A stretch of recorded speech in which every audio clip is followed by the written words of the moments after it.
So Karen, let's assume that you've taken over an account, and they have some history. They launched. Let's say that let's take your typical inexperienced seller that they thought they could do this. They created a listing and they wanted to do it all themselves because it's the beginning. They want to learn it all, and they launched it without really doing the right kind of work.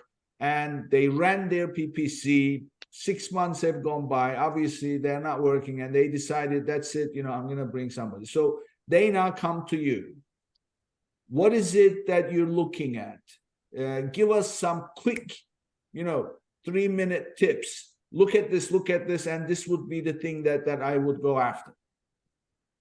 Sure. So a lot of it is I would be looking at the ad structure, isolating your targeting by category, match type, whether you're looking to discover new terms versus research viable terms versus boost sales through already proven targets. If you have those already set up into buckets, it makes it easy to see what is working and what isn't. And if that's something that they haven't already established, that's something that I would implement. And then after that, I would look at how the account is doing more granularly. Is there room to increase bids based on what Amazon recommends for each individual term or category target? Is there room to increase budget? And now that Amazon has these budget rules where if a campaign goes over ROAS, like you can set the ROAS threshold at 3, and if the ROAS goes above 3 for a day to a week at a time, you can increase the budget for that campaign and push sales harder for the ones that are already performing well. That has been kind of a game changer, because when you set that threshold, I think Amazon's going to want that campaign to work well. So because if it works well, then it will spend more money because you've set the parameters to do that. And so that's been something that we've been doing a lot across the board. It's really been working well for a lot of different categories and product types. So that's another thing. And then another thing that you can always leverage is there's a lot of 3P tools that do like automated real-time bid optimizations, and that hooks up to your Amazon seller account. And then it can always be optimizing even when you're not working on it. And that doesn't mean you shouldn't check it at least weekly, if not 2 to 3 times a week. But at a very granular level, it keeps tabs on things so that nothing goes too crazy. And that can help with too much extraneous spend. And then if you do see that, you can find it rather quickly if you have your advertising set up into those buckets that I talked about.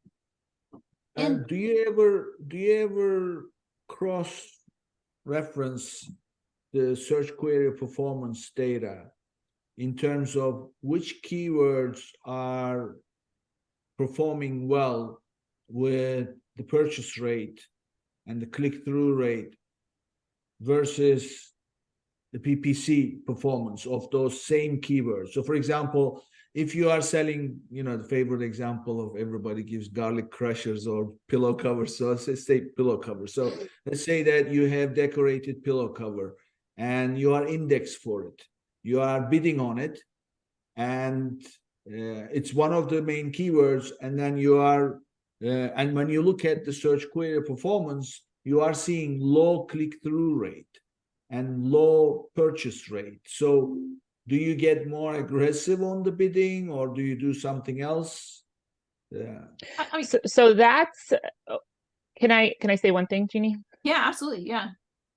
Sorry. That's one thing where our agency, the amount of insight that we have and what we do with all of our services is that we can, usually if a click-through rate is the problem, we will be able to, like a hero image. The hero image might be the problem.